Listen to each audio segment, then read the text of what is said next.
ready.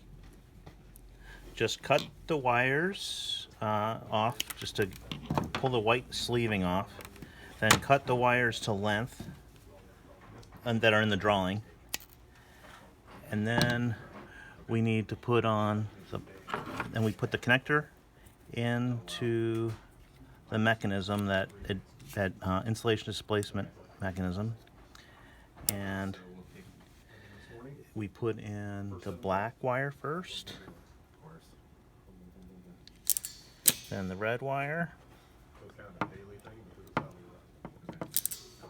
and then we put in the white wire,